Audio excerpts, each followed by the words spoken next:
83 to 13%. Yeah. Again, the NPP is increasing percentage-wise in the voter region. So far, based on the results that we have seen, they're increasing in the percentage. The NDC is widening the gap. To be very fair to them, they're widening the gap. Yeah. But what is happening is that as they're widening it, NPP2 is with the numbers, the NPP is closing it with the percentages. And this again, Winston, is borne out by the analysis we did, right? This is MPPs and NDC in Ashanti, MPP NDC in Volta. The Volta region. And you see the picture there, forgive me, of the MPP's upward trajectory. Yeah. In terms of the performances. And again, in 2016, highest performance yet. Exactly. Now, this is, so far, we've looked at 2 constituencies in the Volta region. And in those 2 constituencies in the Volta region, you've seen the NDC winning those constituencies by, 83, 86%. That is looking like 2012 results. Okay. So that is looking like 2012 results for the NDC. So if you are the NDC, so far in the Volta region, you should be happy and say, it is taking shape. Yeah. It is looking like what I know. Okay.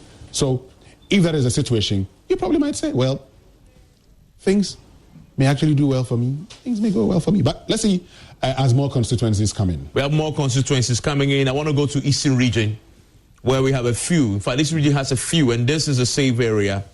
Wow, this is Suhum. Let's do Suhum quickly. So Suhum, wow. Nanado has won Suhum by constituency. 33,000. Okay, let's look at Suhum's trend analysis. Let's see how it had been voted by the years and PP throughout. NPP throughout. But then, if you're an Nanado, your joy would be that you have a percentage increase from the 2016 figures. Now, let's watch this. So let's get to 2016. 27,000, 17,000. Get back to it was 60, right? It was 60. It was 60.1. It hasn't changed much this year. It hasn't changed much, but he's gone up to 61%. Let's look at the NDC's figures in this year. This year, let's see it. And so 35%.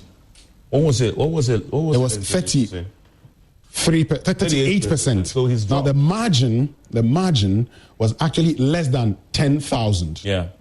In 2020, what's the margin? And that's one of the things you want to look at and say, now the margin is over 14,000. Yeah. If you are the NDC, you don't want this kind of result. You don't, because also in percentage terms, they've dropped from what it used to be in 2016, correct? Sure. It's dropped. And then we're analyzing to say they should be performing better in the Eastern region this year, because they want to pick up a few more votes to show up to get 50% plus 1. And one thing the NDC did very well in its political strategy in 2016, I beg your pardon, was that they identified their challenges.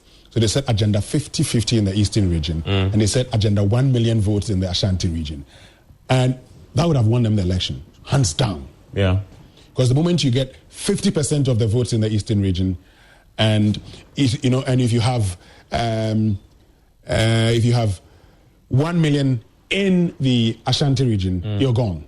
Yeah. Okay, that's the situation. Yeah. And so that's it here. So 33,192, 18,962. Yeah. You're looking at a margin of about 15,000 votes. It looks like a margin of 14,000. We'll get to that. Yeah. I mean, so here we are. Suhum constituency.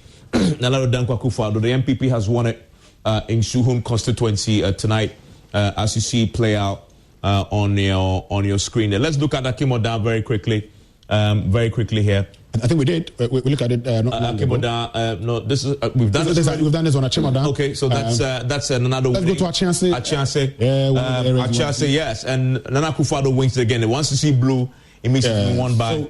But let's see their story. Let's see their trend, because that tells the story. And again, they've been voting for the MPP. This is a strong region of stronghold for the party.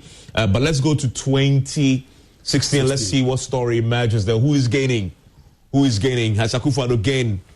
He was 72%. He's increased his actual votes. John Mahama has also increased his actual vote. Let's look at the 2020 percentages again. He's lost. He's lost about almost 3%. 5%. So he was at 72. Now he reduces to 67. John Mahama was around 25. Let's see. Or 26. Yeah. And he increases by a percentage. 1%. Yeah. This is good for John Mahama has gained a bit. This is good for you, in the Achiase area there. Yeah. I mean, but Nanado still wins it. He wins it. Looking at the margins there. He wins it, but if you're looking at the percentages and if you're looking at closing the gap in the eastern region, then this is a good percentage for you, because at the end of it all, we're going to do the average. We'll do the, we'll put all of them together and say, what is the percentage of John Mahama's votes in the eastern region? And if I'm John Mahama, I would like it this way. Even though the margins look similar to what they were in 2016, percentage-wise, you've improved marginally. Okay, that's a story. Let's go to Akim Sredo, and we see again there Nanado winning it quite handsomely because of the gap. Look at the gap there; it's quite huge. 75%, 21%. Let's see what the story was. Again, he's not really changed. 75%, but John Mahama has lost 2%. It's not. This is 2016, right? Yes. So John Mahama has lost 2 points. It's dropped. See, so it means John Mahama's votes have dropped. And so if you're John Mahama, you should be concerned about this particular constituency. Yeah. I mean, one of the things I'm noticing about the results coming in tonight is that it's hard to find a trend. Yes, it's becoming hard to find. It's hard to find a trend. I mean, once you spot something, happens again, you think, well, a trend may be developing, and then you see something else that sort of says, don't go there yet. Well, I see Kofi doing a lot of writing. I'm sure very soon he would show us how the trend is developing. Yeah. And we got to talk about that. If at all there is. Yes. If at all there is. There's more. I see in Ashanti region we have a bit more. Well, I see Central again, or we've done Central already, I think. I think we've done the area. Yes, we've done that. We've done it already. We look at I see another one in the Volta region, isn't it? Yeah. Okay. Yes, there's one other one. Is it? We've done Pandu already? We do. We've done, okay, there's no. Oh, not die. Oh, this is one of the areas that, of course, we've looked at over the. That's one of the youngest MPs Joycelyn Keke. Yes. John Mahama wins it as he's expected to win. 82%. But the question is this an improvement over his 2016 performance? Let's see. It was at 82.8%, 15,000 votes. 89 then, 14,000 votes. What happened to Nanado? Nanado this year has done, this is 2016, has done better, 15%. An improvement. An improvement for Nanado. An improvement. And so if you're Nanado, you certainly would be happy. And again, I was telling you about, the margins. Once they're smaller, a bit of increase that you get, it tells on your percentage. And so this is a constituency which had 18,843 valid votes. And so that certainly tells you that not a kind of a result that John Mahama would expect. And this is good for Nana Addo Dankwa Akufo-Addo. But I wanted to look at the 2012 results also. Okay. That's one of the, the times that, Mahama did very well in all over the country. There you have it. Okay. So there you have it. You see that playing out. I want to quickly bring in the other results that we're getting. Let's go to Ashanti region because I see the Ashanti region. I see that we now have results for... Yeah, let's get to the Ashanti region. We have results now for... We've done this already, but we have results now for... If we just set so we've done if we just set we are yet to do Ahafano Southwest. Okay. Let's see the trend. Okay, so that's the trend there. It's an MPP, again, Ashanti region, nothing happened. But you want to go to 2016, see 2016, yes. How Nana was performing there. 17,000, 56%. 16,000, 61%. So, now... he just improved this... by a thousand, give or take. But John Mahama has improved percentage-wise. No, he's actually improved percentage-wise. He's gained 3%. Yes, he has 40. And let's look at the actual vote margin too, because I think he's done some great work there. Wow, that's from 9,000 to 12,000. To 12,000. That's some improvement. So he's closed the gap. He has. And if you're John Mahama, this should be a good one for you. Yeah. So not a bad one. Not a bad one. I see a bit more also in this is Ahafo. Tano North. Tano North results have come in. Again, we see Akufo-Addo has won it in Tano North. Let's see the trend. Again, it's a stronghold. But let's see the trend in 2016. Let's see 61.5, 61.8 this time around. Let's see John Mahama's performance in 2016. 37.4. Today is what? 37.5. Same result. Yeah. Same result. I mean, same result. What we are seeing is Akufo-Addo is winning in places he's supposed to win. Exactly. But the margins have fluctuated in terms of for both gentlemen. There is no particular trend emerging, except to say they are winning in places in Volta, in Ashanti. They are winning in places they're supposed to win. But we've seen, as the parties have said, some constituencies have in fact flipped. NDC have flipped some. MPP has flipped some.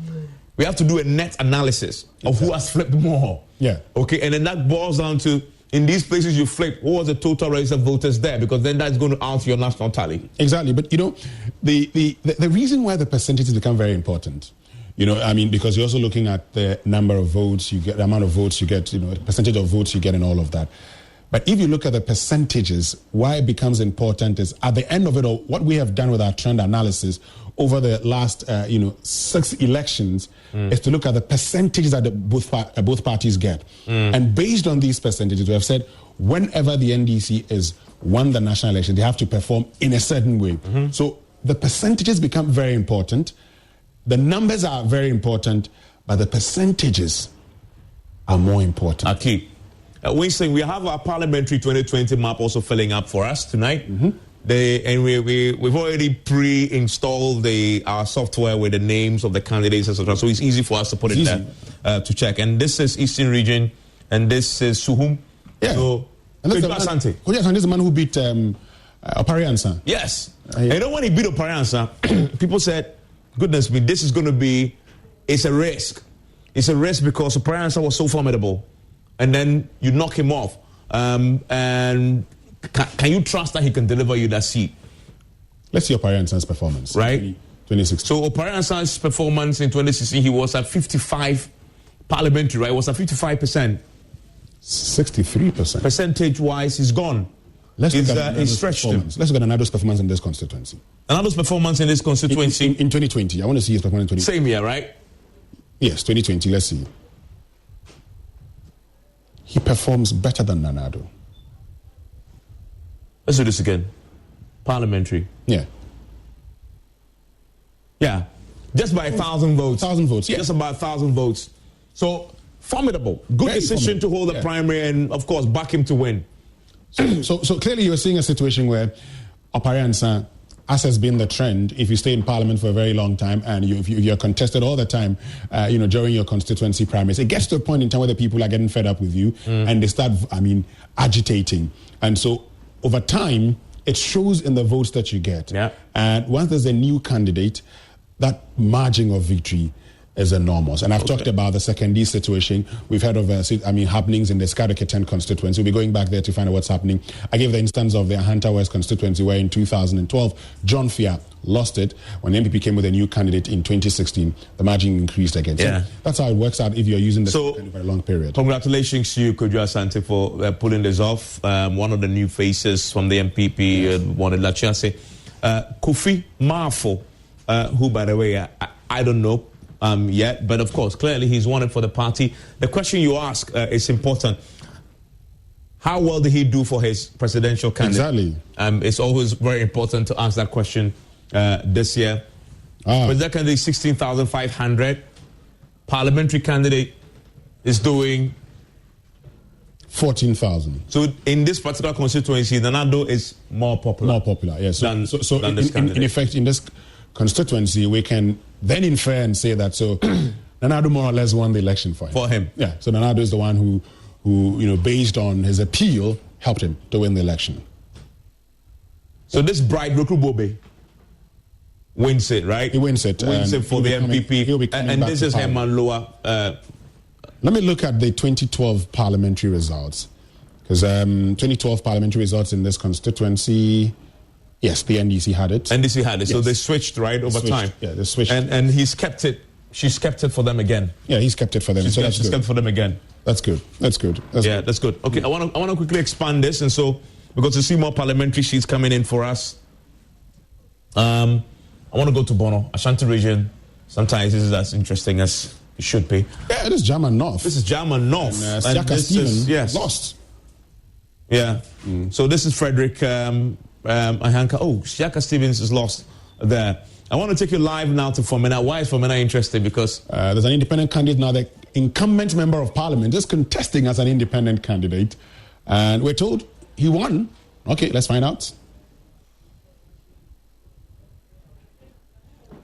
Nanaya Ojima is standing by with the results from the Fomena constituency, which thing we need to be analyzing this a lot when it comes. Yes, we have. Nanaya Ojima, what are we learning from the constituency in Fomena, where we know that the incumbent member of parliament on the ticket of the NPP... So we are still in Fomena, the college... Had gone. Go on, tell us. So we are still... Nanaya Ojima, we are live with you. You can talk to us about this. All right, so we are still in the Fomena constituency. And at the moment, I am at the coalition in here. Not long ago, the parliament left the coalition center and they have been complaining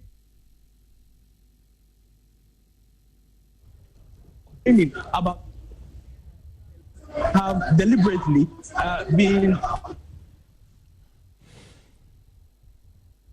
Joy 99.7. Okay, we're having issues there with this connection, and Fomena is always interesting because of the peculiar scenario that had played out this year with the incumbent member of parliament. I want to go to 2016 when he was a candidate in Fomena. You're talking about an area where the MPP had always held. This is in Ashanti region. Yes, so Fomena has been a stronghold of the NPP, and you're expecting them. There you go.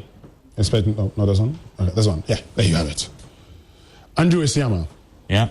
14,823, 72.7% of the votes. Yeah, I mean, if you put his trend and compare it to how the percentage terms, what he did, I look at it and I'm saying he is the best performing parliamentary candidate by percentage winning margin for the MPP ever. Yeah. So he's formidable. Very. He's formidable. And so we're waiting to see what the result says because, sorry, why am I saying what I just said? Let me focus you. Let me focus you here. Yeah. And then focus on his performance. This is, the line here is what I'm trying to focus on here for you. If you look at the performances, this is the highest anybody had managed to get for that particular area. So you look at that and say, this is formidable. So can he hurt the chances of the NDC there?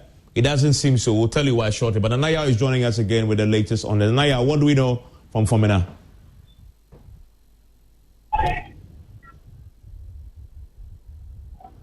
Hello, Nanaya.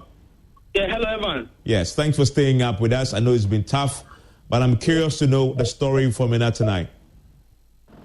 So presently, the new Patriotic Party candidate for the Fomena constituency, Philip Okori Asante, and his supporters are rejecting the parliamentary results that are trickling in here at the Fomena constituency. The EC and other officials have been trying their best to police the results, but according to the parliamentary candidates for the NPP, there have been a lot of discrepancies in the results that are trickling in.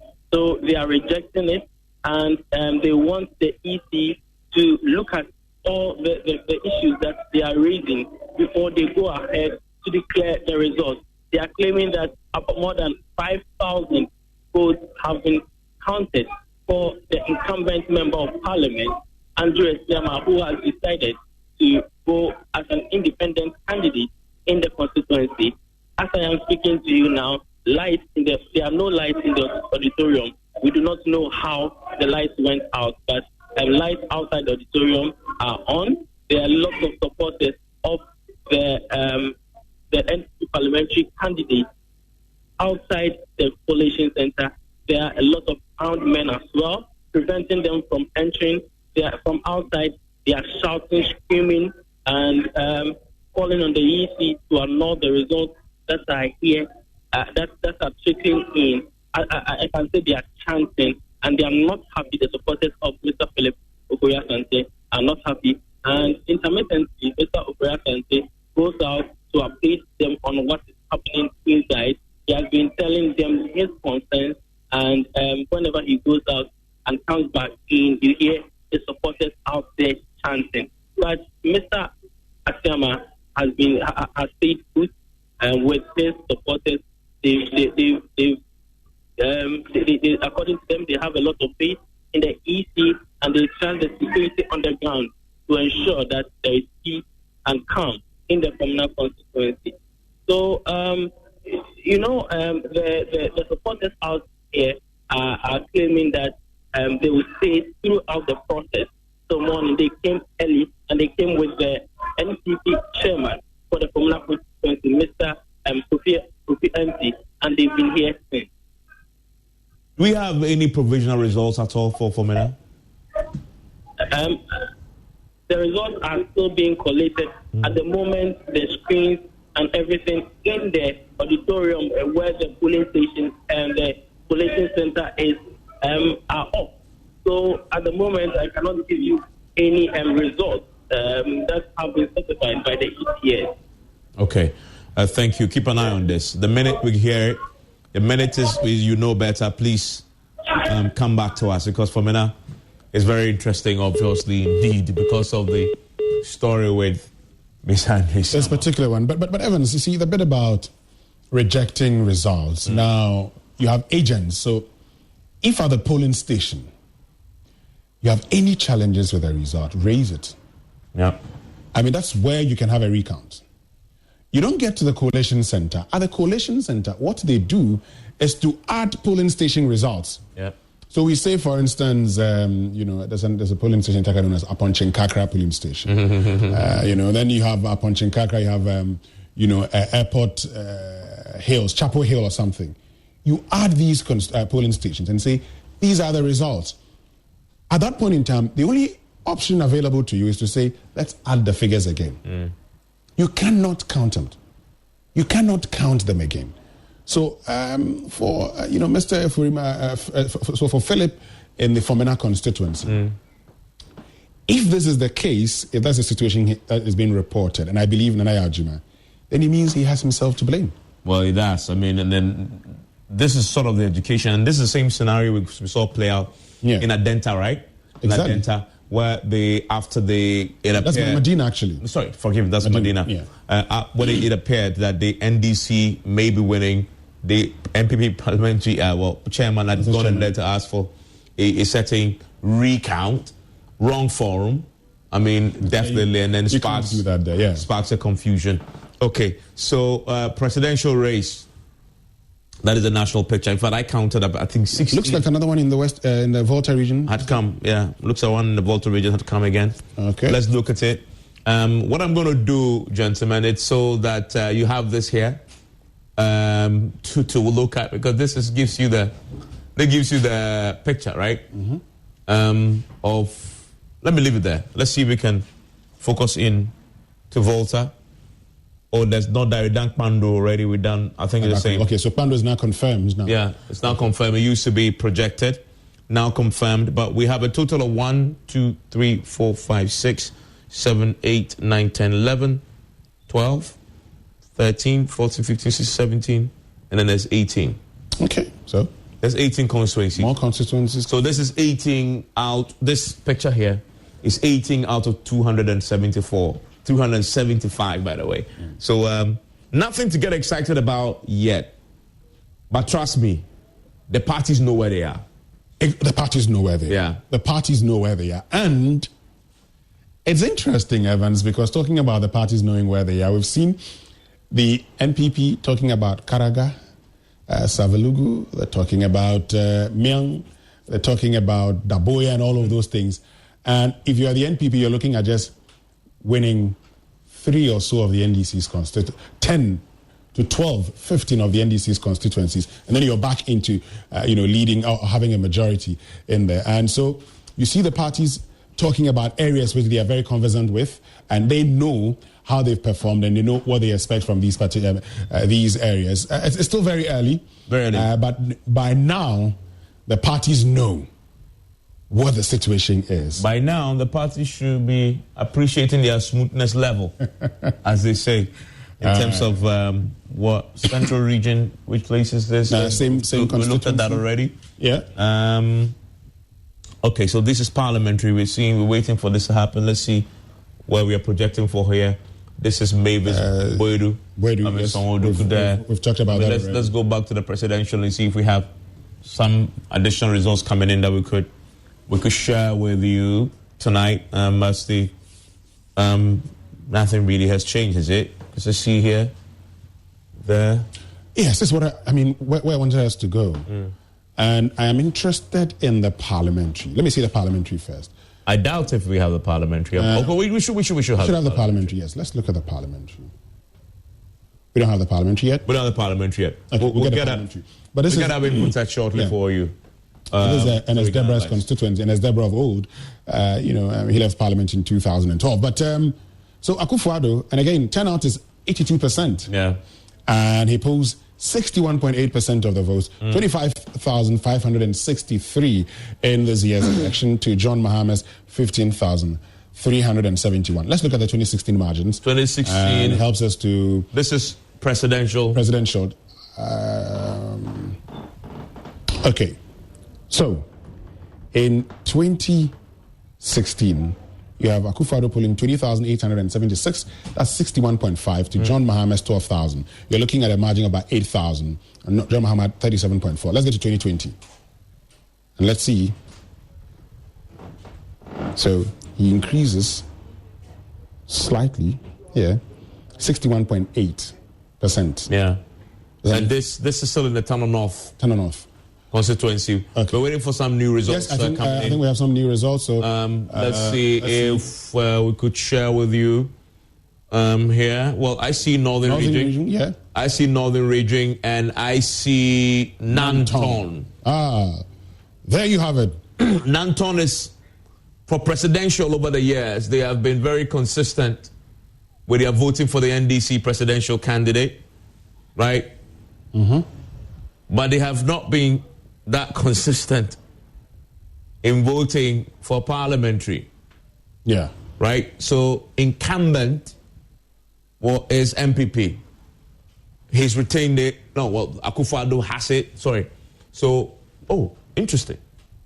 They flipped it. It was skirt and blouse. Yeah. But in presidential, yes. Akufo-Addo has flipped it. He's flipped it, yes. Okay. So that is interesting. So if you're listening to us on Joy 99.7 FM, we can tell you, confirmed, that in Nanton, Akufo-Addo wins the Nanton constituency by 51.9%, getting 15,057 votes, as against John Dramani Mahama's 44.3%. That is 12,828 in Nanton. And if you're John Mahama, you certainly would not be a happy man, because you've reduced from 50% to 44%. That is such a significant, very, very significant drop. If you're John Mahama, you certainly wouldn't be happy with the performance in this constituency. But the story is that he allowed Nana-Addo to flip a seat that he won in 2016. I mean, that, and for me, the thing about it is, forgive me, in 2016 was John Mahama's poorest performance yet. And yet, he won Nanton. Yes. And in 2020, when you were expecting him to recover, right? You're expecting to recover. That's when he actually loses Nanton. Exactly. So, Evans, that brings me to few things about the campaign. What was John Mahama's concentration in this year's campaign? Now, John Mahama spent a lot of time campaigning in the Ashanti, Greater Accra, Western regions. He kept going to the Ashanti region because John Mahama wanted to flip particularly the Galamsey constituencies. And he promised the Galamsey constituencies that once he's going to free grant pardons to those who are who have been imprisoned for engaging in illegal mining. Illegal mining, yeah. So he spends time in these areas. He spends time in the southern Ghana, southern part of the country, campaigning. And it's like a Donald Trump thinking that Georgia is traditionally Republican, Arizona traditionally Republican, and so, well, don't worry, I will win. Let me try and flip some Democratic states, and it happens that it works against him. It's early days, but I'm saying Dr. Bawumia, who's also from the northern part of the country, from the old northern region, now from the northeast region. And it's important we discuss that factor. Well, as more results come in, we'll save that conversation until we have more results from the northern part. But as you can see, you have Dr. Bawumia, for instance, who was stationed in that region. He was stationed in the region, and he was campaigning there consistently, aggressively. And it is beginning to tell, because now we've seen Tripoli flipping, and you've seen Nanton also flipping. Now, forgive me, this is important, again, for the Bawumia factor, right? And you're seeing here a case where John Mahama wins his seat in 2016, Nanton, right? Yeah. Nana Addo comes and flips it in 2020.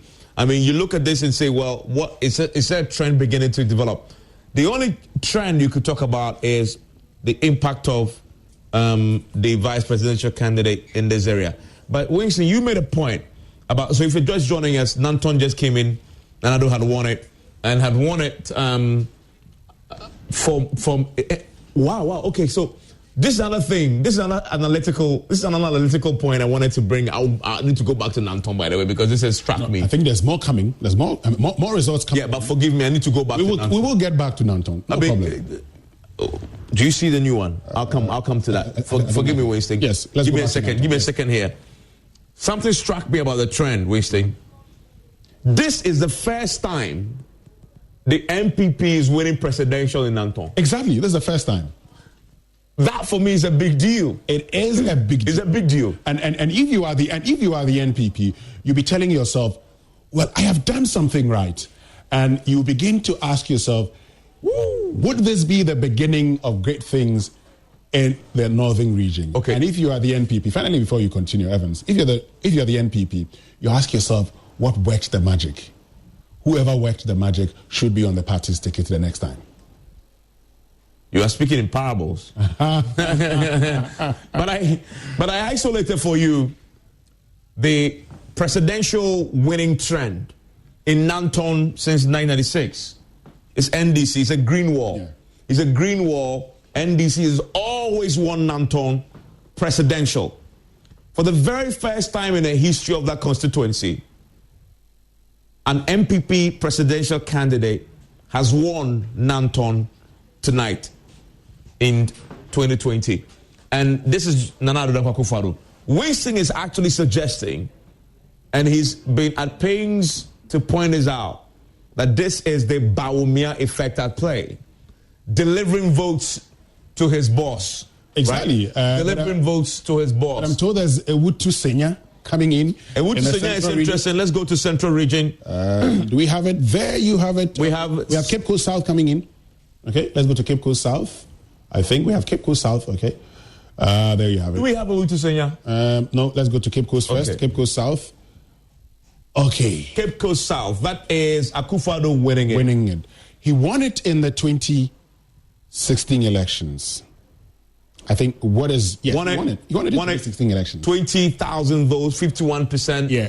Tonight, what do you want to see? Tonight is won it again. He hasn't really changed his vote margin. No. He hasn't really changed actual votes. Yeah. So one of the things you want to look at in this particular constituency, the parliamentary. Now, this is where Kweku Reketega. Now, even though Akufo-Addo won it in the...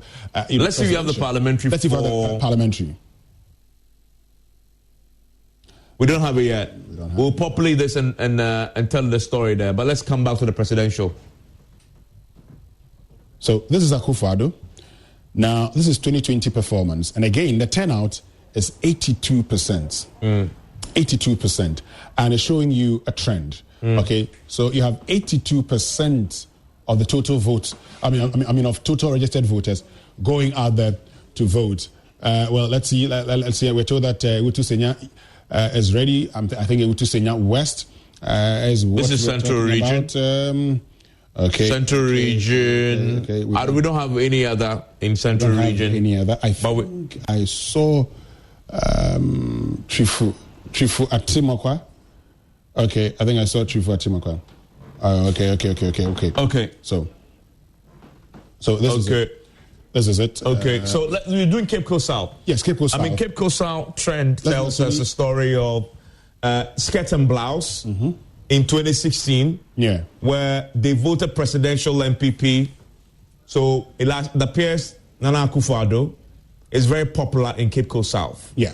But they like their parliamentary candidate. Exactly. Okay, so we want to see whether he keeps this. Whether he won it this time around or the NPP's flipped it. But the NPP didn't mention the Cape Coast South constituency as one of the constituencies which they won. So I'm thinking, that since they didn't mention it, then maybe Ikokuri Ketegan may have held it. He's held it. He's held it. Looking, but extractively, Akufo-Addo doesn't change his winning margin. I want to look at the valid votes from 2016 to see if there's increase in voters there. This is 40,000, right? 41,000. So there were more voters, there were more valid votes in 2016 than there were this year. Yeah. And I guess isn't that possibly explains the story there of the key points there when it comes to that. I mean, this is interesting there. Now, if you look at the constituencies with huge margins, and the reason why this is important is that it comes down to numbers at the end. If you want to win, the argument is that you need to focus on Dom Kwabenya. You sweep huge chunk, you're getting close. If you sweep Adenta, you're getting close. Okay, so I want to stay in Central. We have we have 2020. We have a bit more votes, a bit more. Trifu Atimakwa is in. Oh, we have Utu Senya West here. Okay, let's see it. Oh, okay. This is a big one. This is a big one. It is. So we were waiting for this. We heard it, but it's been confirmed. It's been confirmed, Evans. George Anda, Nenyi George Anda, would not be returning to Parliament on January 7, 2021, because his constituents have voted for, Gisela Tete Agbotwi, who is the sister of Hannah Tete. This is, they say revenge is the meal best served cold. You knock off my sister in 2016, and I was here doing analysis when this result came in, one of the big ones, because Hannah Tete was such a formidable force. Georgiana comes in, knocks her off. Sister comes and says, okay, I'll avenge my sister, right? Yeah. And she's done it. She's done it. So and the margin is slim. Slim? Kofi, give us the margin right now because we need to play with this. Now, this margin, you're looking at a margin of about 2,800 votes. Let's play with this. Let's play with this. Let's do this. Let's do this. We'll just do it here immediately. So we'll do 32,708. And we'll do 29,832. So this is very simple. We do 8. We'll bring in as 7. Okay, this is 6. Okay. So it's 2,000. So it's 2,876. 2,876. So 2,876. It looks like a similar margin in 2016. Oh, let's go and check that. By the way, if you're just joining us on radio and you've heard the rumors out there that George Anda, the Deputy Communications Minister, has lost his seat in Utu Senya West, it's true. We can confirm for you tonight that the sister of Hannah Tete, the man George Anda, knocked off, displaced, dethroned, use whatever word you want to choose, in 2016, has come back and has avenged her sister, and has taken back the seat. Listen, this is a significant performance for her.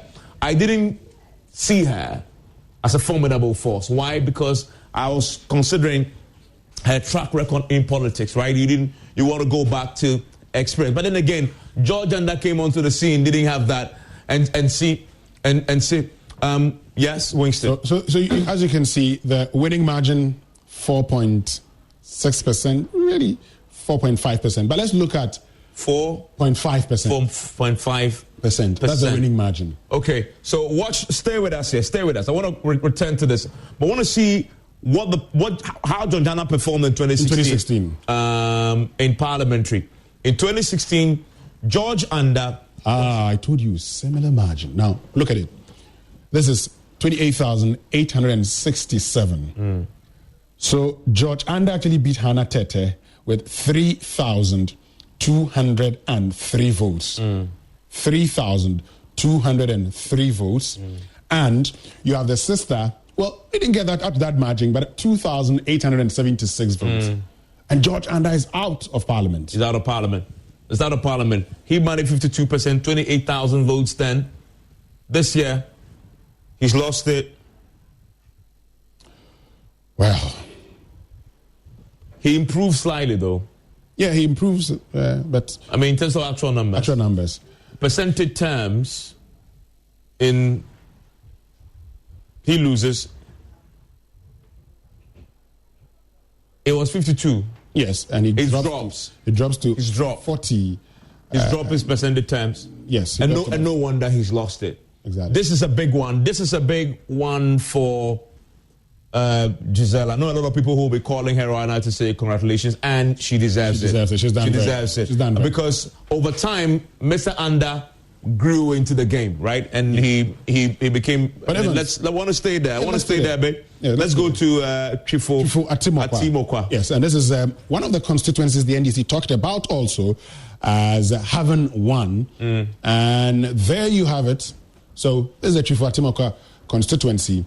Vondi David, 21,416 votes, representing 50.8% of valid votes, to the NPP's 19,594.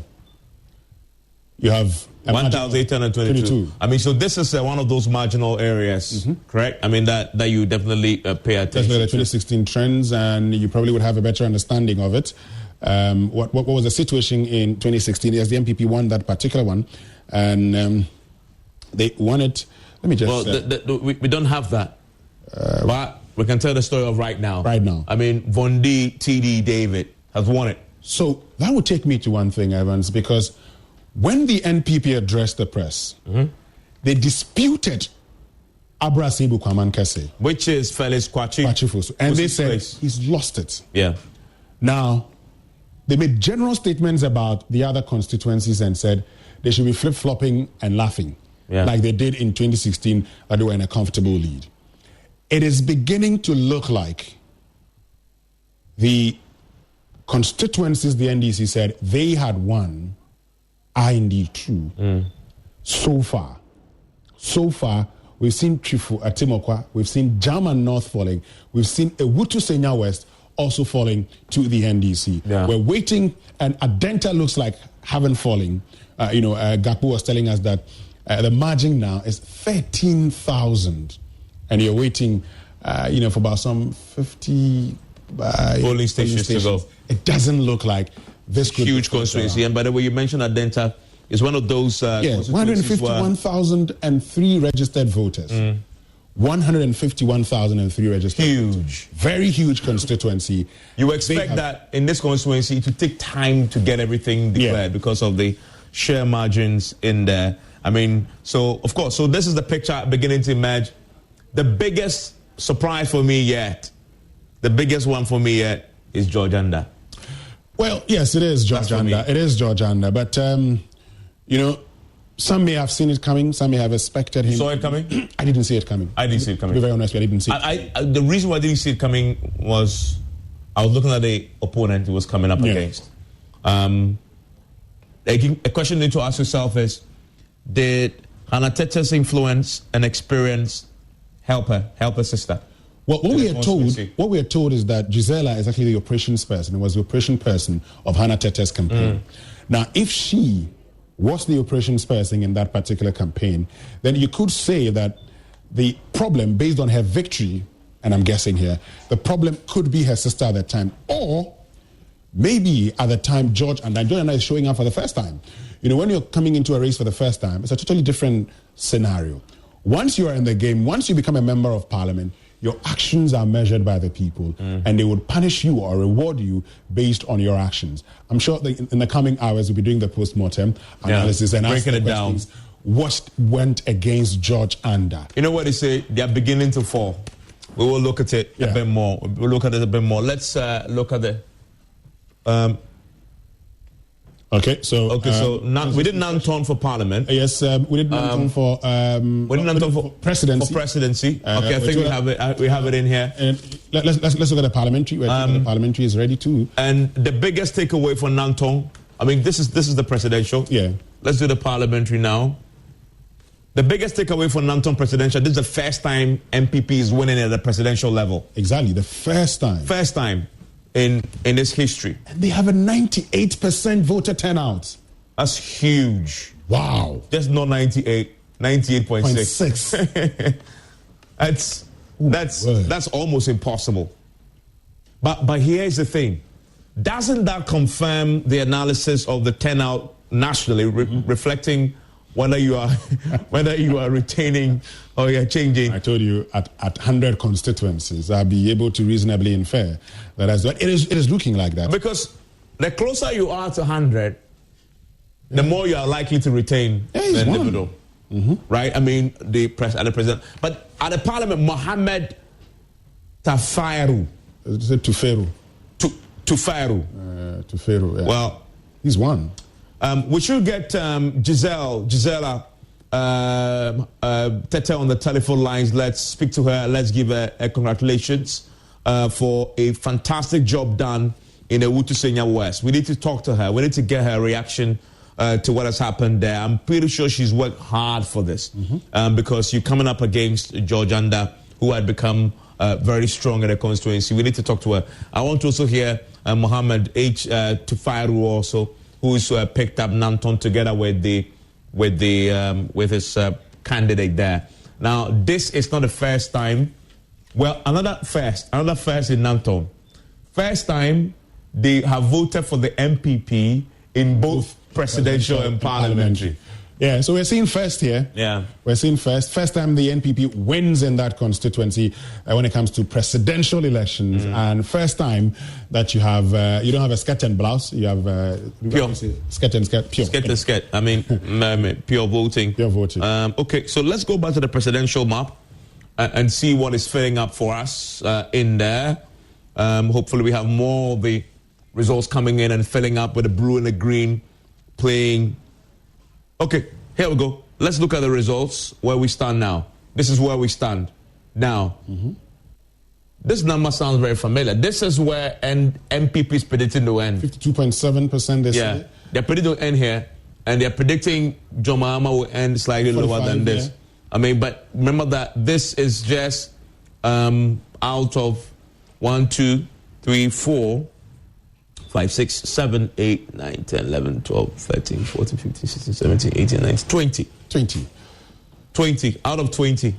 Out of 20 constituencies, 20 constituencies just in 275. So we are still not there yet. We haven't even begun to scratch the surface. No, we haven't. No, so don't get excited yet. But this is the race as it stands between the two gentlemen. Very exciting race beginning to unfold tonight. Listen, no trends evolving yet. Don't go calling.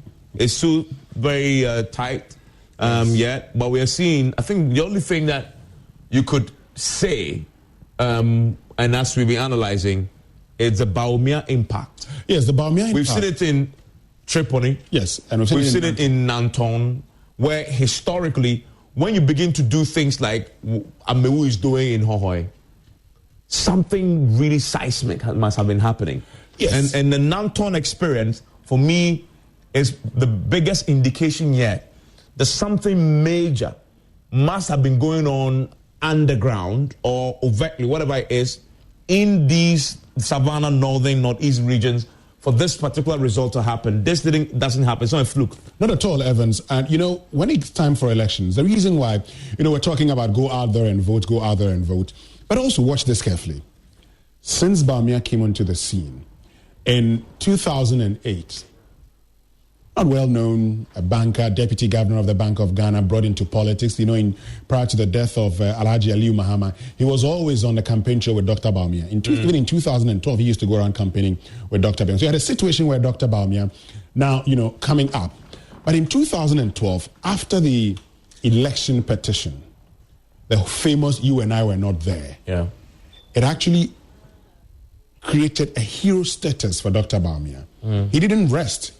He went to the northern part of the country, stayed there, and campaigned.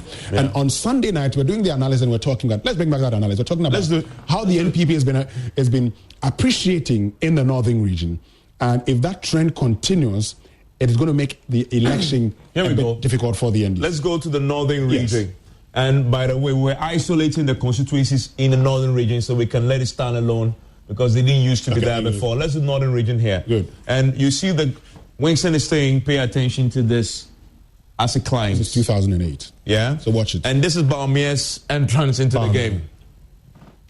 And it's important. It's important. We do one of two things. So this is in 1996. By 2000, it's going down.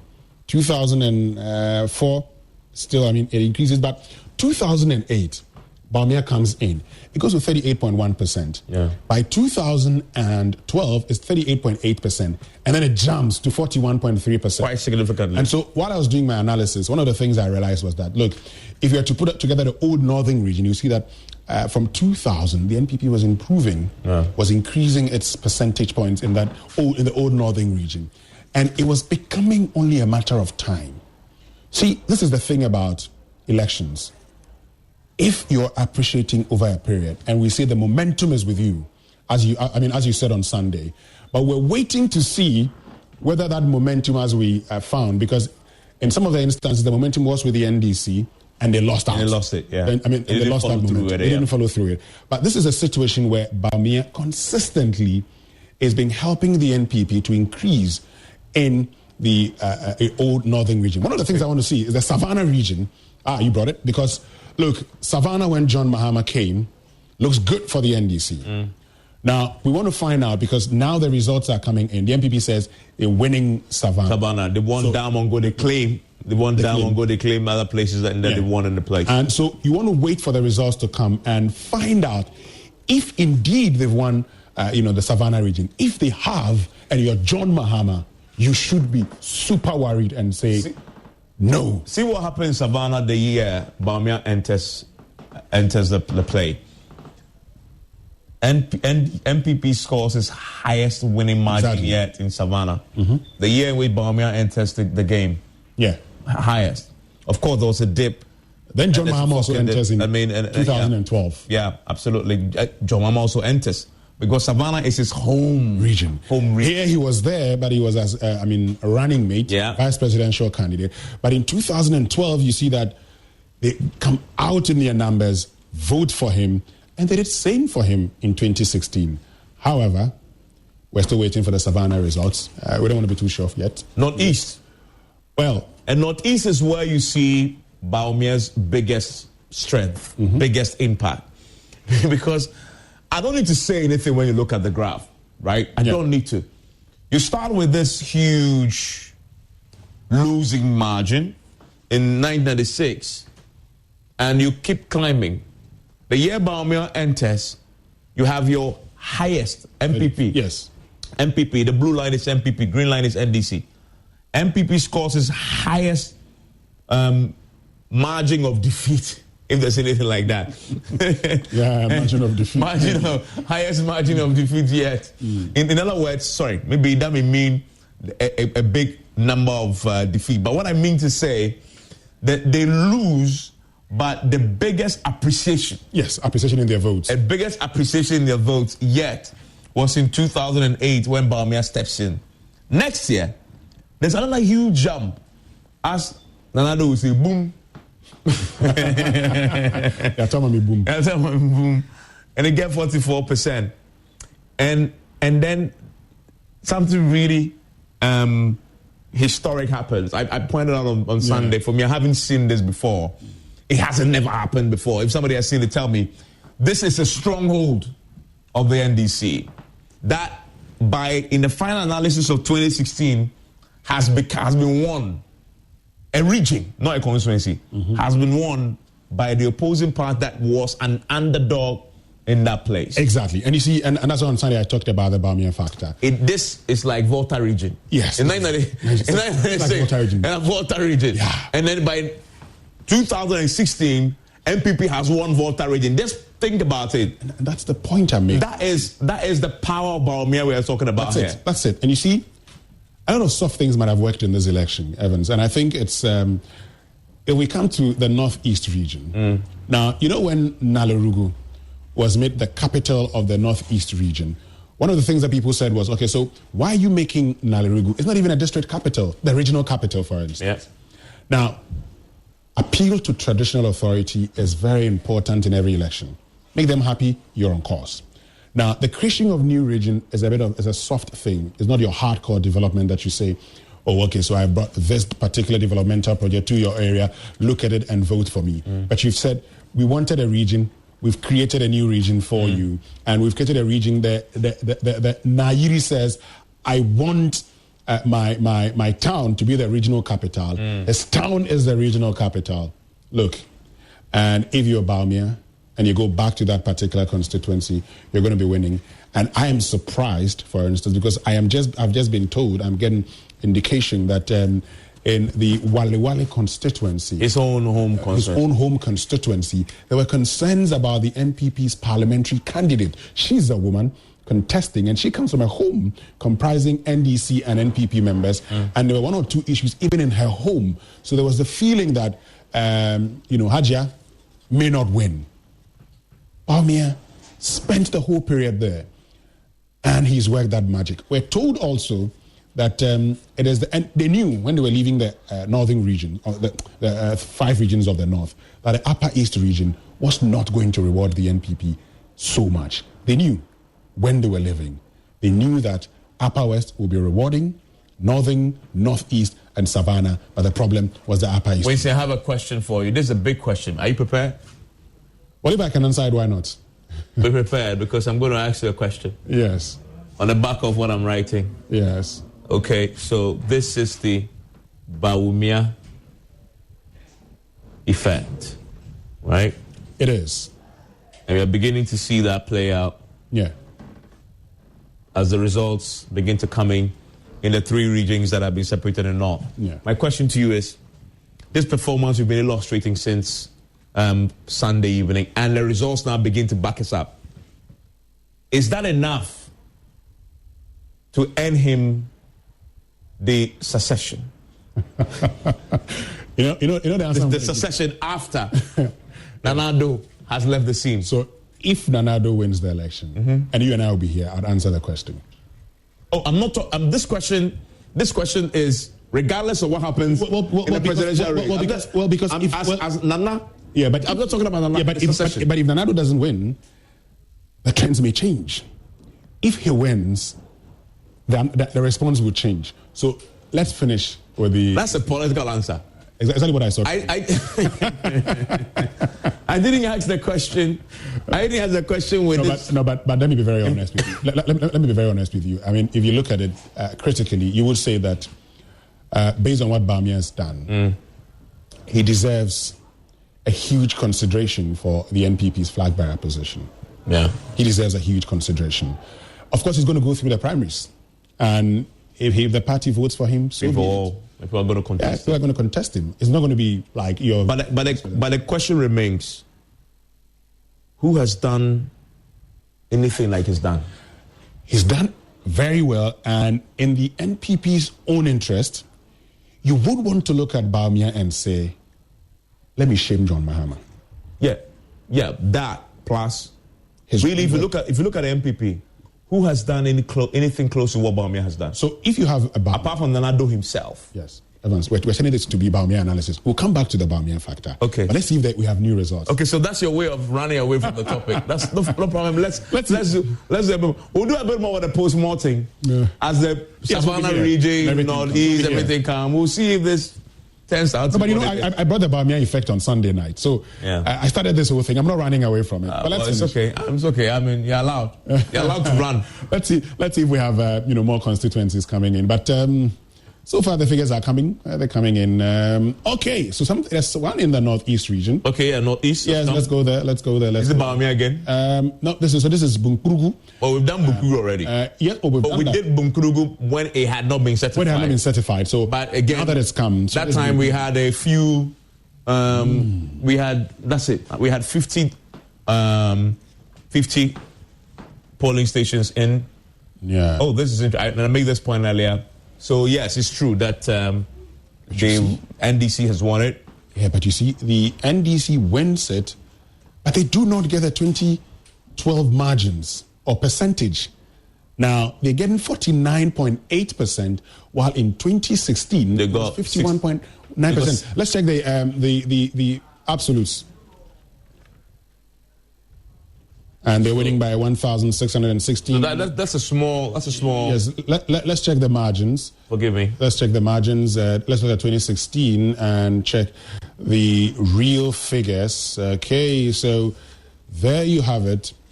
John Mahama winning around the same 1,800 votes, but not a situation this time around. Again, a bit of improvement. So 1,715, now reduces to 1,600. So you can see the effects of DMB. I mean, but for presidential, for presidential, this was always supposed to be safe, right? It is. It's always supposed to be safe. It is. And he's won it again, but just that he now reduces to, John Mahama. What would be more interesting is the parliamentary for Bunkurugu, because as you see, it's a bit more nuanced in terms of for Bunkurugu. So I'm looking forward to that. I doubt if we have that yet for Bunkurugu. No, we don't. I mean, if that comes in, we'll share it with you here. I want to go back to the 2020 presidential map and see if we're having any more of key results coming in right now as we begin to get a picture emerging across the country. We have Ashanti. We have 2 in Ashanti, but we've done this already. Let's go to the Bono regions. I think there's some new trends. Well, let's see. Okay, let's see. Let's look at a half for here. South. Yeah. Now, this is presidential. I am interested in the parliamentary. Yeah, we don't. Sutifi South is Collins Dowda's seat. Yeah, that is key. We want to find out whether he maintains kept or not. Yes, and so this is John Mahama. This is John Mahama tonight. He's winning tonight. Let's see his performance. 19,000, right? 50%. Yes, and he wins by about 1,400 and something. He's improved. He's improved by 5. So watch this. So he won by 1,461. In 2016, he wins by 1,548. Okay. So the margin hasn't really improved. But he still won it. Yeah.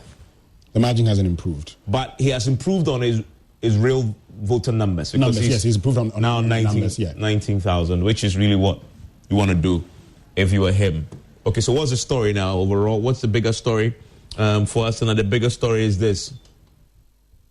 But again, this possibly we have 22. Possibly we have 22, almost 22 constituencies. Probably have 22 constituencies in the tonight for you. Yeah. Okay.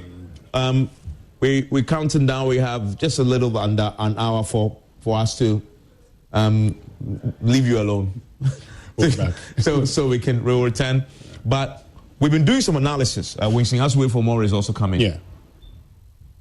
On the path to 50% plus 1 for all the gentlemen, right? Yeah. For the 2 gentlemen. In other words, if Nanado and John Mahama want to win tonight's elections, of course, that just gone by, what would they need to do and where would they need to win it to win 50? Well, I'm confused whether one or, I mean, our day has been one long stretch. It's a very long stretch. Yeah, I mean, so for us, it's just, I've forgotten what when we started. Well, you know, one thing is that the studio lighting is just the same, so you don't really know what's the difference. It's true. So whether it's day or it's evening, we don't know. Okay, now, gentlemen, pay attention to this for me. This is a very important analysis we're going to go through for you. That will give you a sense of 50% plus one, the race to it. And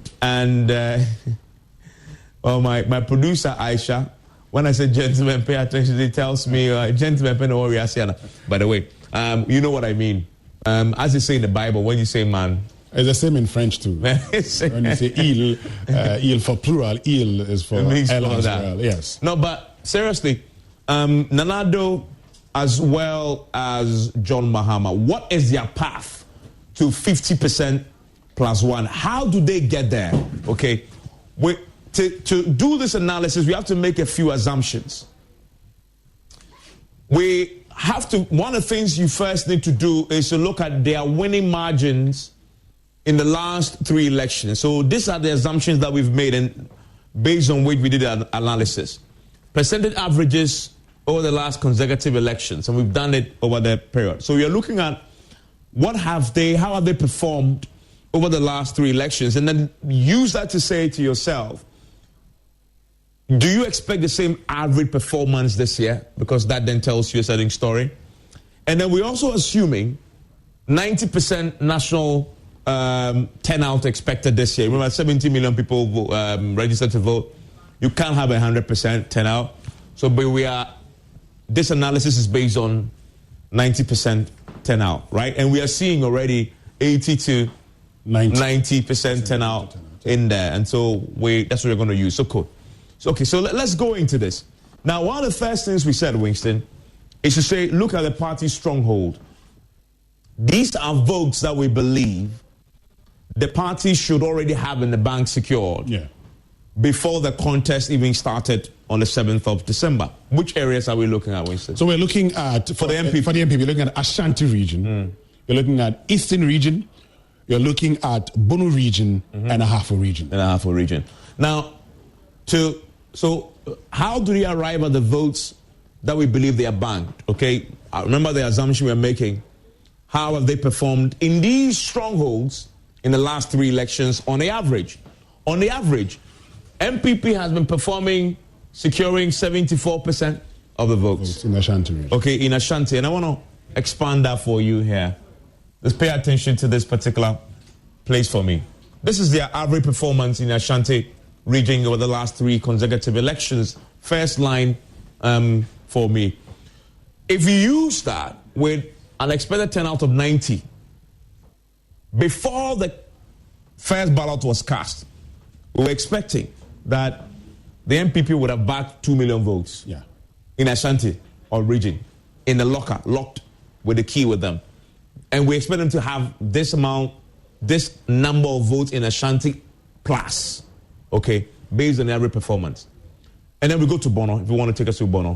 So if you go to the Bono region, and we also, talking about the assumption that 90% voted turnout, and based on the NPP's performance in the Bono, you're looking at winning about 56% of the votes. And so that would take us to 329,303 because you have, an expected voter turnout of 588,041. Okay, that same story will apply for Ahafo. Yeah. And we did analysis and said Ahafo is a stronghold of the MPP. Exactly.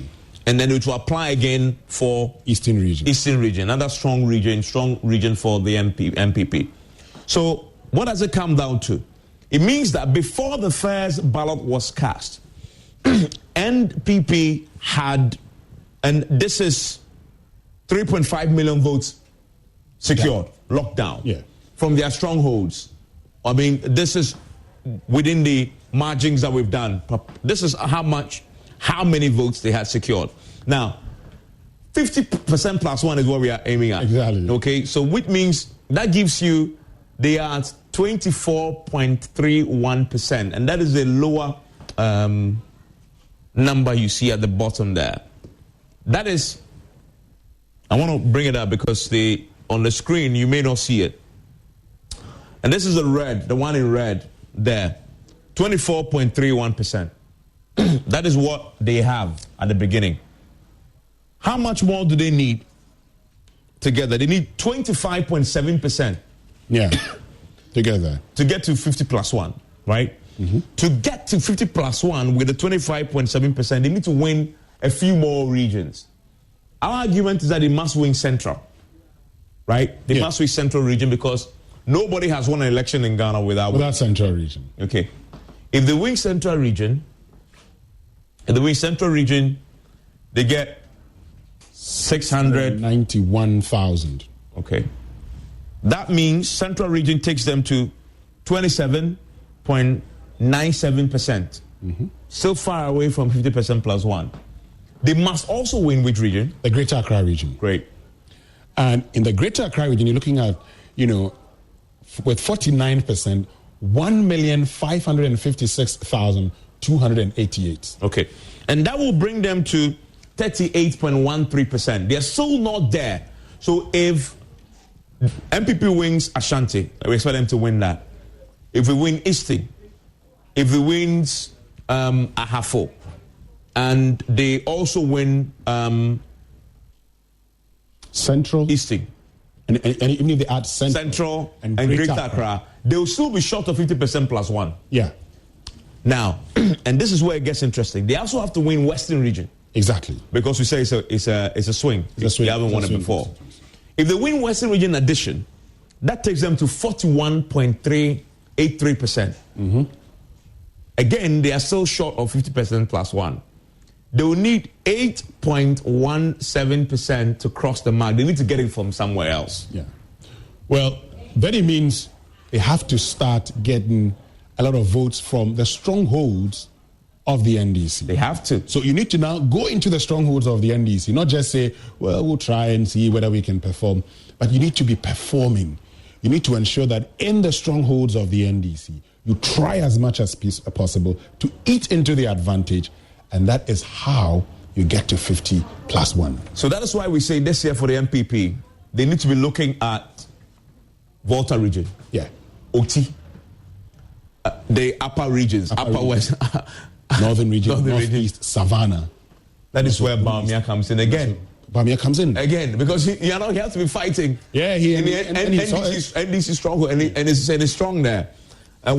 So that is why this year, these NDC strong will be very important for the MPP. That is how they make up the 8.1% margin they need if they win in all these swing regions plus their stronghold. Mm-hmm. But the path to 50% plus 1, that is the path for NPP. What is the path for NDC? You see that their path is slightly more difficult.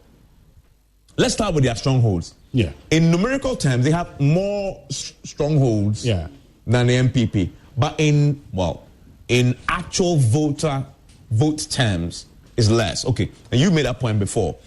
So the MPP, NDC, before the game started, we expected them based on our permutations to have secured OT, to have secured Northeast, Savannah, Western North, Volta region, Bono East, Northern, Upper East, and Upper West. That's a lot of regions. Yeah. But the interesting thing you pointed out on Sunday is that it only gives them 2.9 million. Exactly. Still not close to the MPP. 3.5 million. With 4 regions. Exactly. Okay, with a strong road. Now, what this means is, with the 2.9 million that they have banked before the first vote was cast, is that it leaves them at 19.87%. Mm-hmm.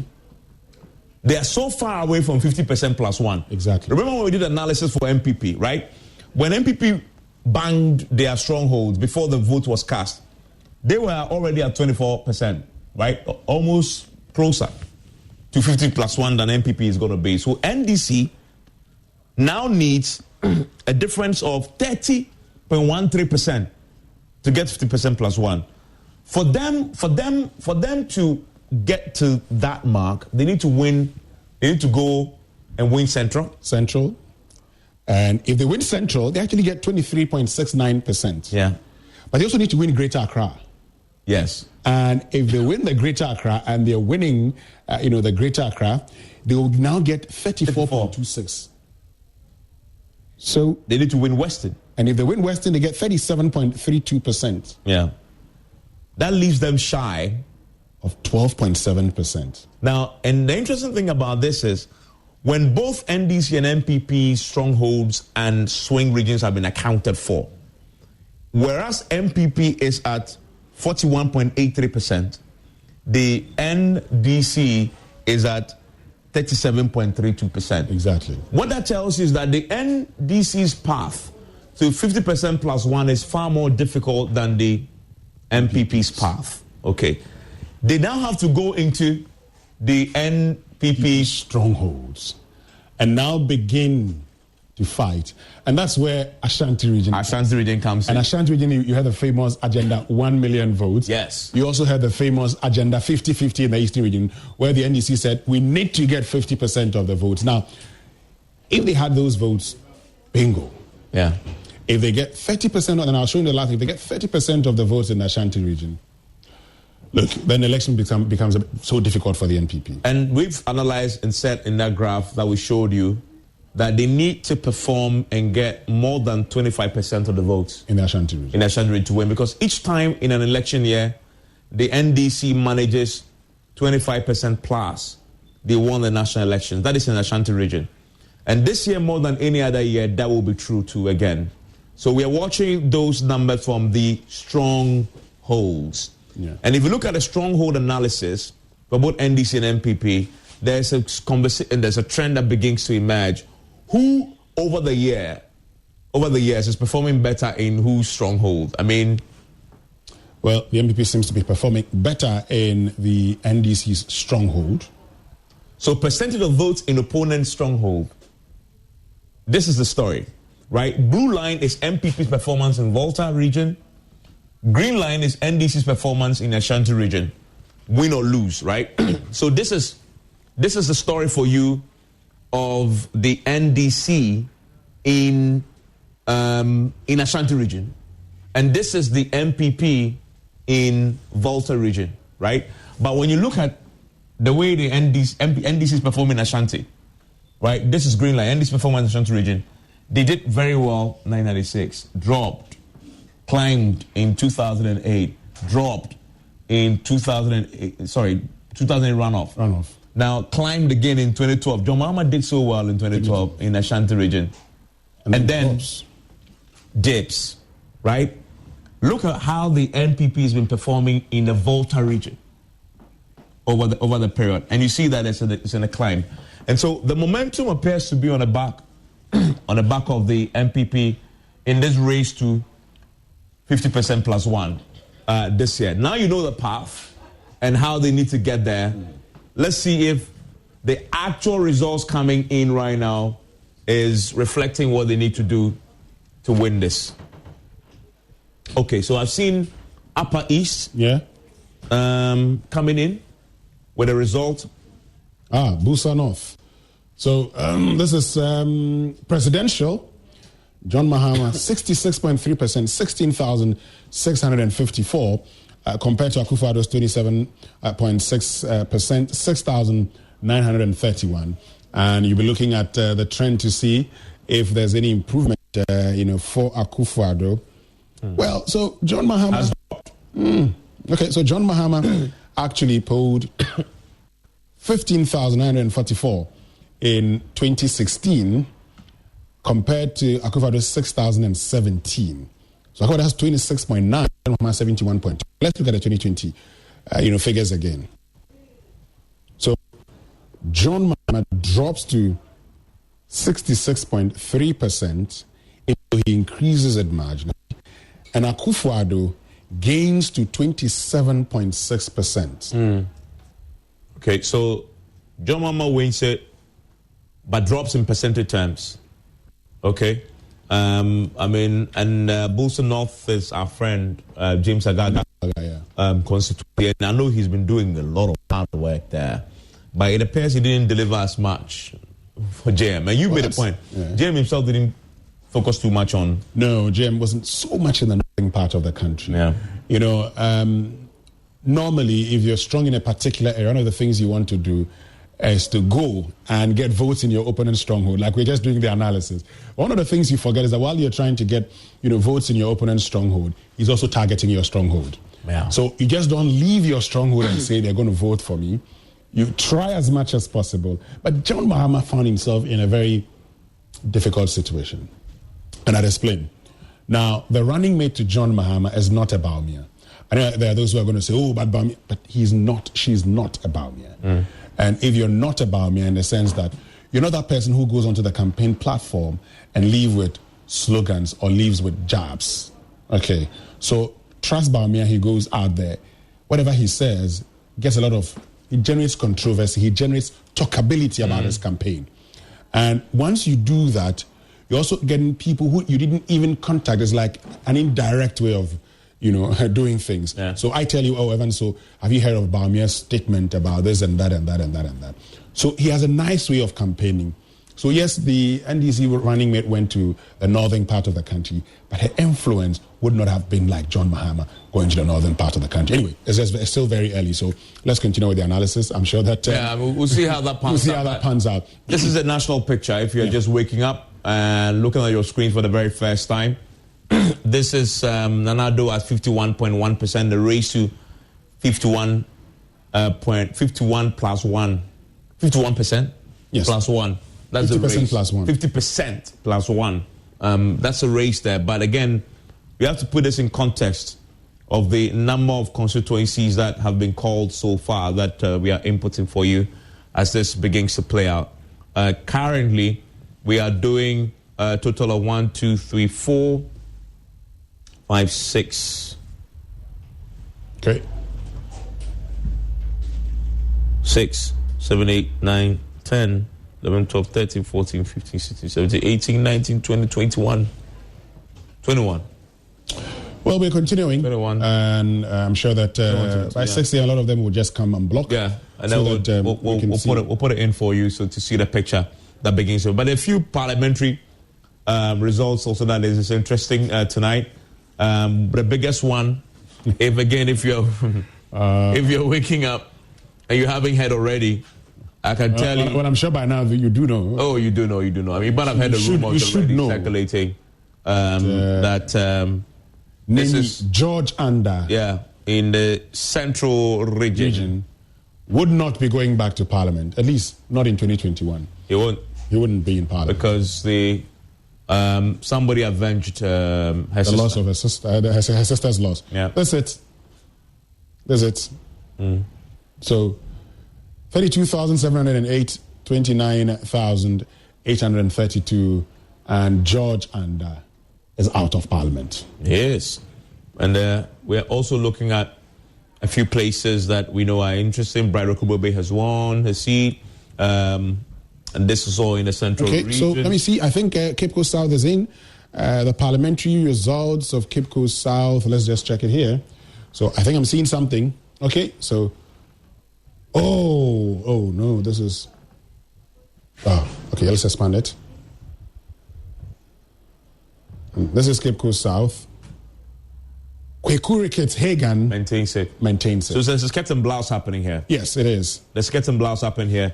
So let me check the presidential result for you. Mm-hmm. There you have it. Yeah. The skirt and blouse. So again, Kweku Ricketts Hagan holds on to it because in 2016, the NPP won the presidential also, and he still maintained it. He's very popular. He's very popular. It's popular. It's far more popular than John Mahama is. In that constituency. The story about 2016 also is actually very interesting because if you look at John Mahama's performance, he performed better than his parliamentary candidates. He won 122 constituencies, but in Parliament they have 106, it is, I think it was, parliamentary seats.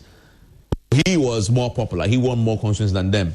But of course, Ricketts Hagan shows that if you are formidable, you don't have to worry too much about... Not at all. And Ricketts wanted to contest him. In fact, I remember we met, the primaries. Yeah. one of those who wanted to challenge him.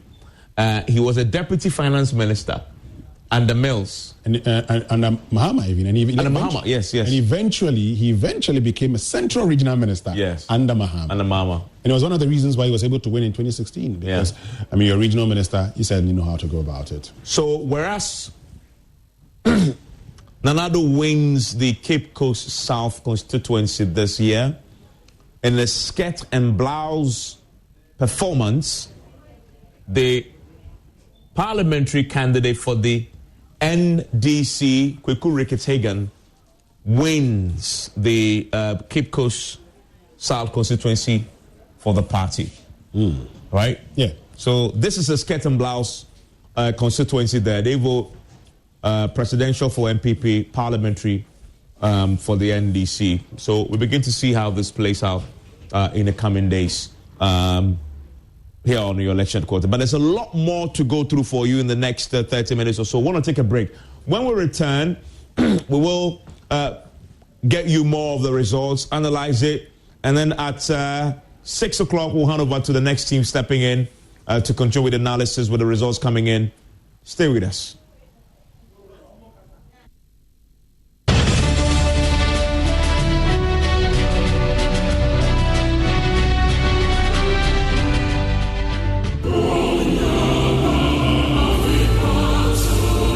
Salt and Light Music Ministry and your favorite choir, the Harmonious Chorale, present a festival of 9 lessons and carols, virtual edition, to celebrate the one whose birth we commemorate at Christmas. He is Jesus, Wonderful Counselor, Mighty God, Everlasting Father, Prince of Peace. Isaiah chapter 9 verse 6b. Date Sunday 13th December 2020. Time 5 p.m. Subscribe to the Harmonious Chorale Ghana YouTube channel and come, let's together fill our hearts with the peace and joy that Christmas brings. For further information, contact 0268 130 615 or 0243 588 467 and 0302 772 013.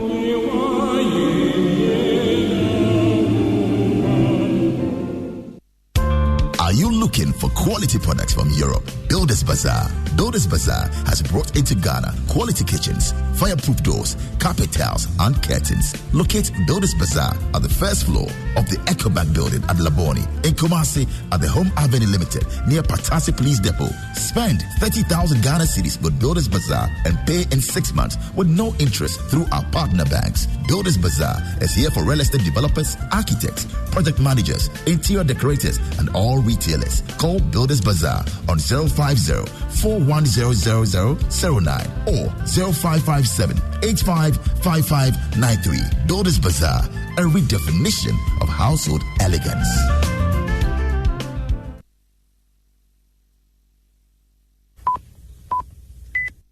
Hello, your friend Kwesi. Na me makwaba de ba me class your friend why wade. And never to me boss ya cheche o senia. Ubetumi ma wo MTM mo no aye adwuma ma wo yie. Say emfon bia bia wo. Wa nkasa betuma ma wo MTM mo no aye adwuma ma wo. I am ready to say DIY bro ni besie. Enti why wade. Kenya wo MTN mo wallet no say sia. Ene ma we mfi say obe like na wa subscribe me class yi. Enti so wa nkasa activate wo MTN mo account no e wo phone so. Eno an say obe dial *170 hash. Now what the akwanchira ebedi disorder so. Enti koso for MTN mo no to our bills. Package wakatia. Na safa to airtime. If you say we are good together, we there for you everywhere you go.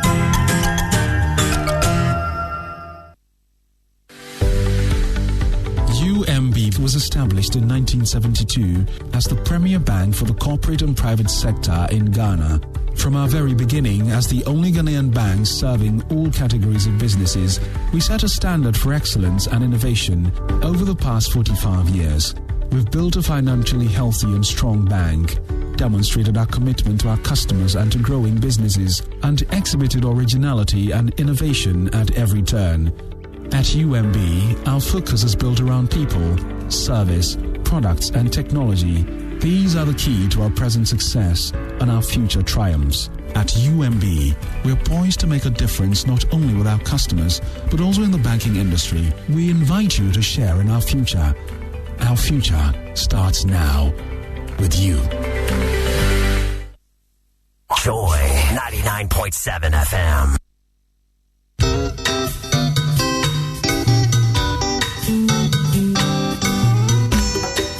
Asampaetia Obayansa foso wo bunuye won kana asam Zema futu sam kakre wa supreme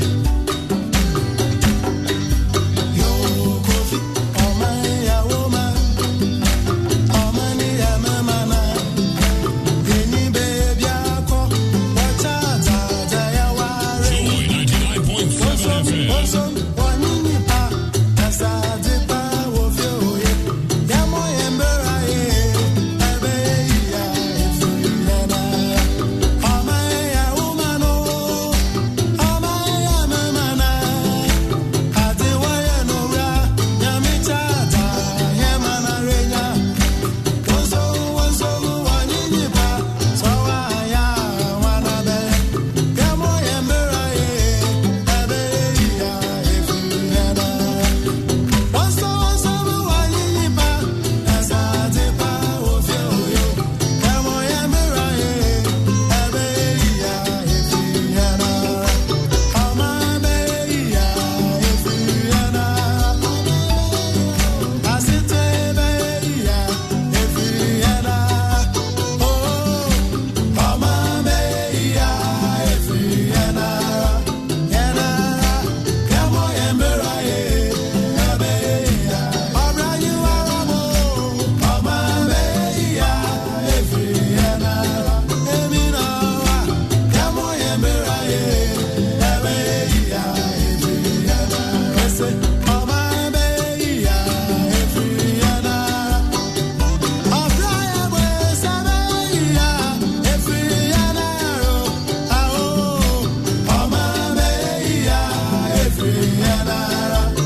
This Ghana app. Don't let any politician buy you with just 200 Ghana for you to spoil your future. I pray that the youth of today will be smart, will be intelligent, and will be wise enough to say no to violence. Let's enjoy peace, and God bless you all. What bothers me is the desperation. Election shouldn't be a do or die issue. It's life after election. I've been around a while. and I hang out with a lot of political leaders. I perceive in my spirit that we need to do a lot of praying to save this nation from some of the troubles we hear elsewhere. There are certain signals on the wall that don't augur well for the peace of the nation. And there are elements of desperation that don't speak well. Very delicate issue. I think the church must rise up. What bothers me is the desperate. Don't let any politician buy you with just 200 Ghana for you to spoil your future. I pray that the youth of today will be smart, will be intelligent, and will be wise enough to say no to violence. Let's enjoy peace, and God bless you all. There is in flames. Our correspondent is joining us with the very latest on this. Nanaya Ojima, why is the place in flames, as we've been told? I cannot tell exactly how it happened, because at the moment that the incident happened, we were all in the collation center. At that moment, the youth were very agitated. They had attempted to enter the collation center, but it took the police and military intervention to prevent them from entering the collation center. They had gotten wind of the EC declaring the results any moment at that period. So they attempted to force themselves into the collation center and stop the EC from doing so. But the military and police were very professional and prevented them from entering. At that moment, I heard somebody telling the district chief executive, who was also part of the people who were agitated and forcing the EC not to declare the results, somebody telling him that the young people have started a fire at the EC office, which sits about 200 meters away from the collation center. So the declaration of the results, the police helped the media and all those within the collation center out of the area. That is when we found the place in flames, the EC office being burnt down, but there were two fire service tenders, and they were working hard to ensure that they doused the flame. At the moment, I'm at the police station, which is about 200 meters away from the EC office, and I can see that it looks like the fire service is almost done with dousing the flame. Due to the quick intervention of the fire service, the flame couldn't spread to other parts of the building. They've been able to manage it at the moment. Now, not long ago, the police tried to disperse the crowd, and I can see some of the people who had gathered at the collation center moving to their homes.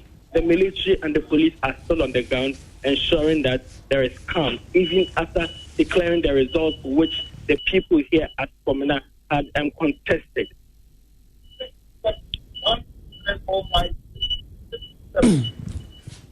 So what you're seeing on the screens right now, and again, for those who listen to us on Joy 99.7 FM, are pictures of a fire tender where the fire service officer attempting to put out, what our reporter Danlea Ojima tells us are flames that had engulfed the Electoral Commission office in Fomena. And Fomena, by the way, Danlea Ojima, are you still there with us? Yes, I'm still here. But do we know yet if this is arson, as in somebody deliberately set this place ablaze, or this is not something that had been done deliberately? Well, what are the officials saying? Due to the nature of the place, or due to the chaos at Fomena, I couldn't get closer to the fire service officials, but it is alleged that it is the youth who caused this flame, because the EC office is about 200 meters away from the district office, where the EC was collating the results. I'm talking about the district chief executive's office, where the EC was collating the results.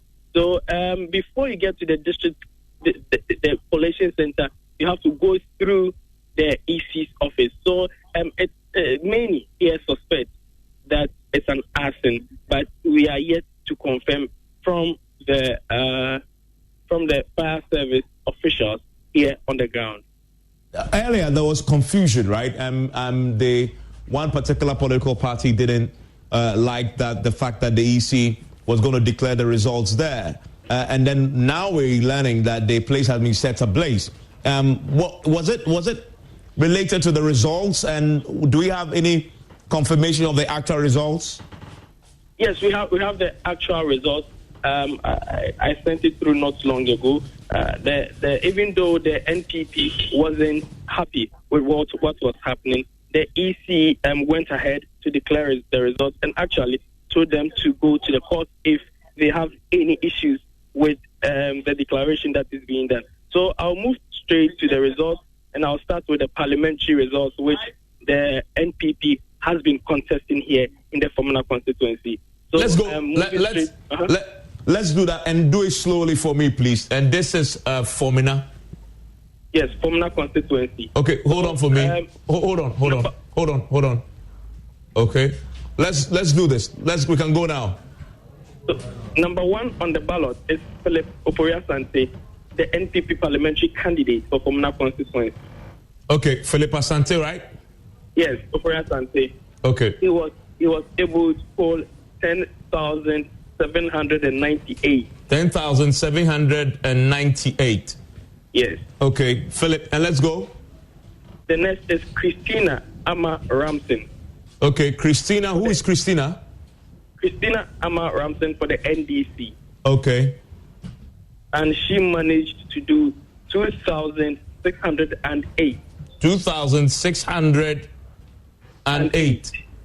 Okay. Yes. And Apia J. Eric. Third. Okay. He managed 158 ballots. Okay. Then Amwakun Andrew Esiama. Okay. The independent parliamentary candidate. Okay. He did 12,805. 12,805. Yes.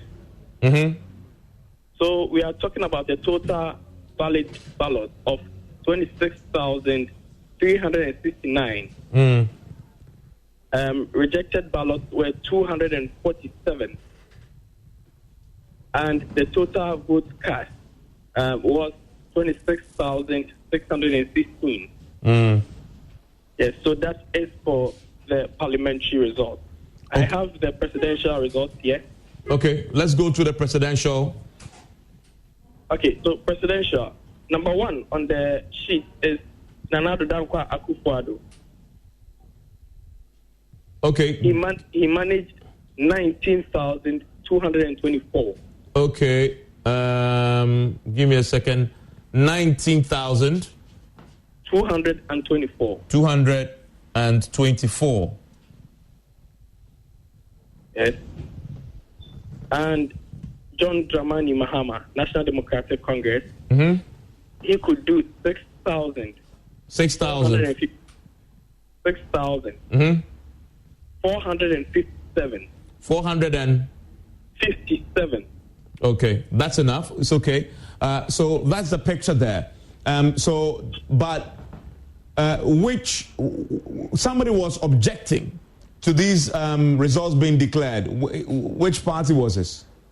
It was the New Patriotic Party, led by Philip Oporia-Asante and the NPP chairman, Kofi Anti, and also the district chief executive for the area was also part of the people objecting to the results. But why didn't they want the results declared? Obviously they lost. But what, did they have a genuine concern? So they, according to them, they cited a number of infractions on the pink sheet, and they are pointing to overvoting as one of them. Some people were not verified for casting their ballots as another. And in one instance, they claim that the number of sheets in the in the ballot sheet in the booklet didn't match with the number that they were supposed to retain. So it was one more than the number they were expected. They were expecting that the EC will return. So they believe that the EC also, helped the incumbent member of parliament to win the seat. So they are pointing to the EC as being biased. They believe the police also on the day didn't do their work well. and among other issues that they think were infractions and should be looked at. Thank you very much, Nana Yajima. And you can see the pictures on our screens now. Live, well, these are not live visuals, but just recorded a short while ago and sent to us by Nana Yajima. You can see the fire service officers, at work, trying to put out the fire that had been, thrown into the, from what we understand, the Electoral Commission offices there after the EC went ahead to declare the results in spite of the opposition from the New Patriotic Party in Fomina. The New Patriotic Party went into the polls this year with their incumbent member of parliament switching to run as an independent candidate. And they had tried to get him to stand down. He refused. As the polls has now been declared, well, it turns out he has, in fact, retained his seat, but he's going to go to parliament as an independent candidate. The party had tried to get him to vacate his seat in the House, and it failed. And it turns out that he wins it 12,000. Well, he was actually asked to vacate his seat. Yes, he was asked. He was asked. The party wrote to the Speaker of Parliament. And the Speaker said he should vacate his seat. He had also said to the party that, look, I'm going independent, I'm going to win, and when I win, I'll join you in Parliament. Well, he has won, but now that the party got him, sacked or got him to be asked to vacate his seat, the question you ask is, would he be willing to work with a group of persons? He actually did an interview with Joseph Gakpo, and said that he will win, and when he goes to Parliament, don't mind them. I'll work with them. You'll work with them. Well, because yes, I mean, the thing is that you're told that failure has no friends. Has no friends, yeah. So now that he's won, I'm sure. Oh, they'll play ball. The MPP would have to start calling him because the MPP is losing about 30 of their seats. Yeah. If the NDC's analogy is true, and so far from our own checks, some of the constituents that were mentioned as having been won by the NDC, it's turned out that they won those constituencies. We've seen the Trifuatimokwa constituency, we've seen the Ewutu Senya West, we've seen the Jama North constituency. So we're waiting, fingers crossed. And you see, so that's it. I like these numbers. I remember when he took the decision to go independent, he didn't even contest the primaries. No, he decided not to contest. Because he saw he was being mafiaed, so to speak, right? I mean, muzzled out of the game. And if I contest, I will lose. But then I will legitimize the process. Exactly. so I won't even contest. He actually had he had bought nomination forms. Exactly. Then he withdrew from the contest, said he wasn't going to be part of it. Yeah. And then he said, I'm going independent. The party tried to get him to that. I'm sure they would have made him office. Mm-hmm. That's what happened. You don't worry, we're trying to give you stuff. And he still said, I am going to, because he knew what was going to happen in the elections. Yeah. He knew he had a ground game which was tight. And as you see, he's won it by 12,000 votes, beating. We did battleground. Battlegrounds, I remember. Yeah, with Philip, who the MPP candidate, and in that battleground, he was on it with Christina, the NDC candidate, the lady, and he acknowledged that Andrew Isiama's presence will cost him, but of course, his confidence level in stating that he will win was suspect, right? Was very suspect. Christina was hoping to take advantage of the MPP disagreement. She was daydreaming. Because look, the evidence is clear. Now look at JM, even gets more votes than Christy. I mean, it's obvious that, Christina was not in the race at all. And I remember at that particular battleground, you and I also agreed that the NPP's candidate was going to win. Yeah. So we missed that one. It was strong because if we go to Fomena, I want to put Fomena because you see, he is one of the best performers. Yeah. One of the best performers parliamentary. He's one of the best performers, forgive me, this is... Fomena is in Ashanti region. In Ashanti region.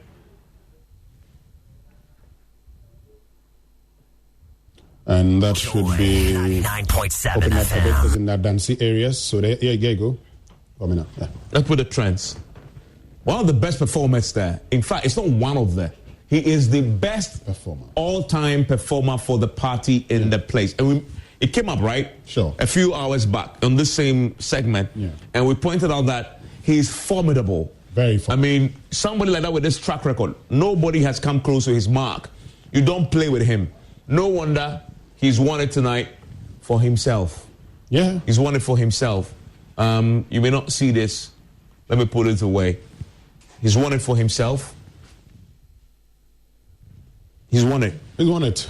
He's an independent candidate. Yes, as an independent candidate. But I'm interested in Bekwai. Okay, Bekwai. Joe Wise. Joe Wise. Yeah. But he did something similar. He did something similar. And someone is seeking to do that to him. Well, Joe Wise's strength in Bekwai is strong, right? Very strong. This is a man who dared do what Andy